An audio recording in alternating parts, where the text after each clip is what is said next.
When we got divorced, my son was 6. I fought for 50-50 custody of my kid. I got visitation, and my ex got child support. I kept a good relationship with my son. We spent time together, and I helped him figure out his life. He does not have a dedicated room in my home, but he does use the guest room. I remarried and started a new family. My son was part of it. He has spent time with us, and we go on vacations together with him. His brother and sister love him, and he is a great role model for them. He also cares deeply for them. My son is 16 now, and he is kind of a pain in the butt. I was much worse at his age. He's doing well in school, and we're looking forward to him graduating and going to university. My wife and I got him an old, but safe, car for his birthday. It's great because now he can drive over here to see me on our weekends together. His mom met a guy a while back, and I guess 2 months ago he moved in with her. He doesn't get along with my son. I checked with my ex because I did not want only one side. My kid is respectful towards her boyfriend. He just doesn't feel the need to obey him. This is causing problems in their house. A month ago, I got home from work to find my wife, my ex, and my kids were waiting for me. My wife had already sort of warned me on my way home. My ex said that my son was fighting in her house and she was done. So he had to come live with me. She then left. My kid had all his stuff in his car. He looked like he was going to cry. I don't know if it was from sadness, rage, or shame. I came in and we talked. Sorry, some of this is private. My wife and I agreed that he could stay in the guest room until we had time to figure out something more permanent. We're using this as incentive to finally finish the basement. I used the money for child support to buy stuff for his room. My dad and my new father-in-law are helping out while I'm at work. They installed a full bathroom with a shower and have put up walls for the bathroom in his new room. My ex just figured out that I have not paid child support for 2 months. She is pissed and is threatening to go to court. I guess she thought that she was just going to scare him, or we would not be okay with him staying here.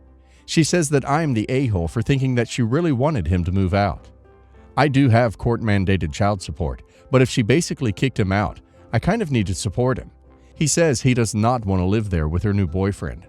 Legally, she could make him. Am I the a-hole? Edit. Hey, sorry I posted then went to work. To answer some questions and alleviate everyone's concerns. 1. My divorce kind of screwed me over. I had an apartment and my son used my bed and I slept on the couch when I had him. After I got married, my wife and I worked hard and we got a better apartment together. We had 2 rooms and one was his. Then we got pregnant. Her parents and mine helped us out and we rented a small house, a bungalow with 3 rooms. We had a guest room because my sister came to stay with us and help for a while because it was a tough birth. When he came over, he got the couch since he didn't have a permanent room. When my wife went back to work, we saved up and got a house with 4 bedrooms. Easier time with the second kid. So we do have overnight guests a fair bit, and my son does not always spend the night. So yes, for the 6 or 7 nights a year I got him, he didn't have a dedicated room. 2. My lawyer knew about my son being at my house the day after it happened. My butt is covered. Not the a-hole, but you need to go through court and have things sorted out there. She kicked him out. You don't do that unless you mean it. Her excuse of just trying to scare him is not okay. She's just wanting to keep the money, it sounds like. Not the a-hole, but I do strongly urge going back to court to get custody and child support amended to reflect the new situation of him being with you. Make sure the court knows that she essentially kicked him out. Well, you owe the child support because there is a current order. You need to take her back to court to get it dropped. I don't think a court is going to tell a 16-year-old that he has to go back to his mom's after she dropped him off at his dad's. But do it before you get in big trouble for being behind on your support. It sucks because you are using the money to support your son. Me and my husband come from poor families. No shame in that, although my husband would occasionally lie about our financial situations and say we own things we don't, or buying things we obviously cannot afford. His lies don't last eventually, which makes not just him look bad, but me as well, as he'd get me to take part in his lies. He's done this to family members and my own family. He recently got a job at a respectful company and quickly made friends with classy, well-off coworkers. He invited his coworkers, who are now his friends, for dinner at a great restaurant and borrowed money to afford a table. I told him it's useless to act like he's well off and there was nothing to be ashamed of for being poor. He brushed me off and insisted I borrow something nice from my neighbor to wear to dinner. I agreed to go, but told him if he tried to lie, then I won't back him up. He again brushed me off. We arrived at the restaurant and met up with his new friends. Once we sat down, he started lying about how much the suit he borrowed from his cousin cost, and then lied about the car we came in, which was an Uber, but he lied by pointing at some random car in the parking lot, saying it was his, and doesn't drive it to work. I got really uncomfortable with this much lying from him. I kept giving him signs to stop, but he doubled down and started talking about where we live. He said we own a house in a known rural area and talked about the garden he grows in the backyard, the pool, and the Persian furniture.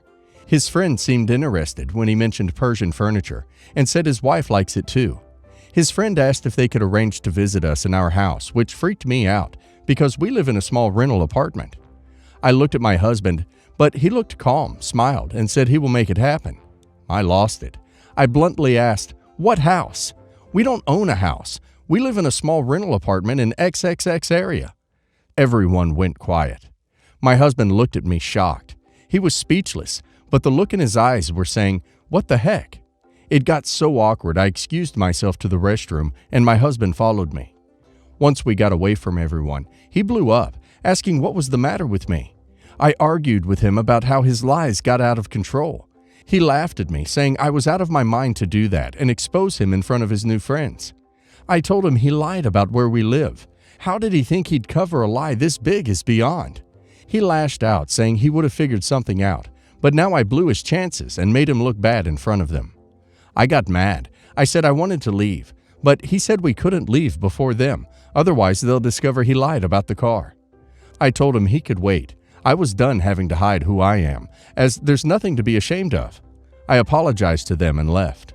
He kept arguing after he came home, saying I messed up and shouldn't have said what I said and exposed him like that. He's been sulking since then. Not the a-hole. Your husband should not be lying like that. He sounds like a compulsive liar. He would likely benefit from therapy. Continue to keep your integrity by not supporting his lies. He's already altered your family's view of you due to the dishonesty. Don't allow him to ruin any other relationships for you. Good luck. Not the a-hole. Your husband is a chronic liar, and it sounds like you've been gently enabling it up to this event. Here's my question.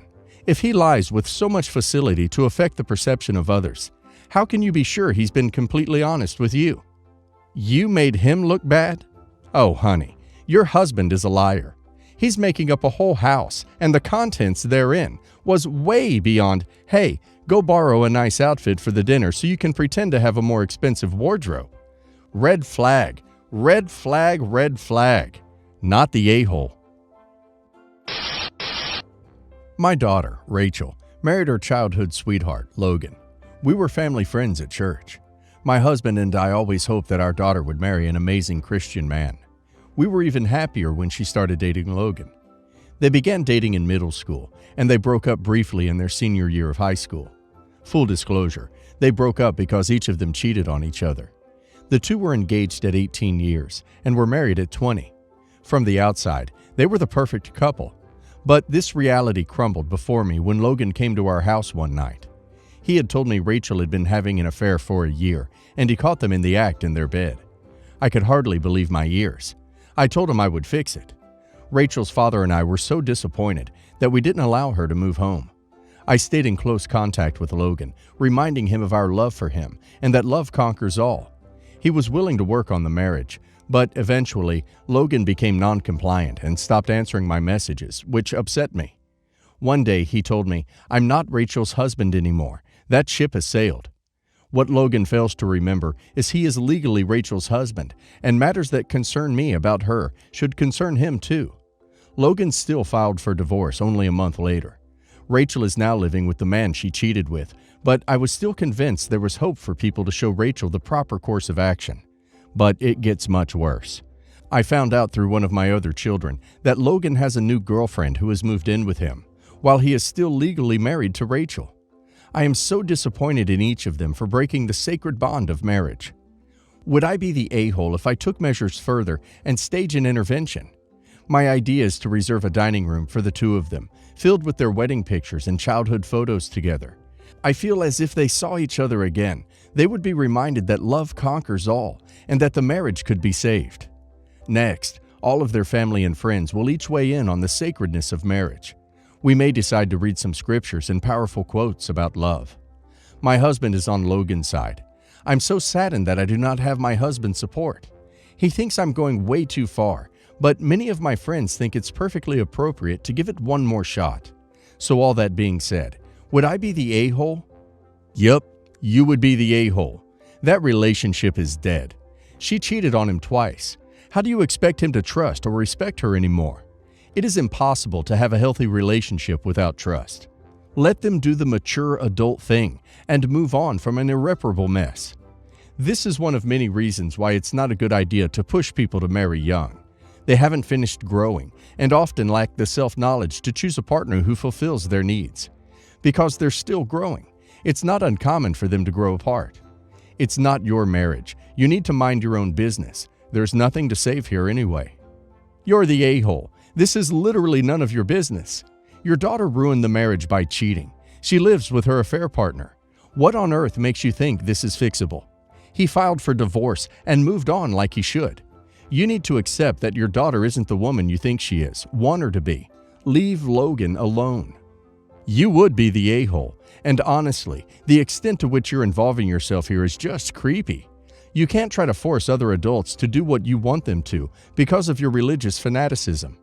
You raised a cheater, and you're going to have to come to terms with that and let her soon-to-be ex-husband get on with his life with someone better. The party was 2 months ago, but this is still coming up, so I just want to get some external opinions. In February, it came out that my father had a child out of marriage. Let's call him Ollie, and Ollie is 24.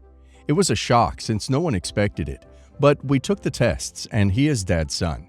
He's an okay guy, but I grew up with 3 siblings, and they were the only siblings I'll ever know, so we don't have much of a relationship, but I acknowledge him, and we get along when we see each other. June 18th is my father's birthday, and what would have been my parents' 50th anniversary. My mother had been really looking forward to this milestone while he was alive, so we planned this small party to celebrate what would have been 50 years of marriage and his birthday. Just a nice lunch with my aunt, uncles, and grandmother, as well as a visit to his grave. My sister told Ollie about the plan, and he asked to be involved since we're celebrating Dad's birthday.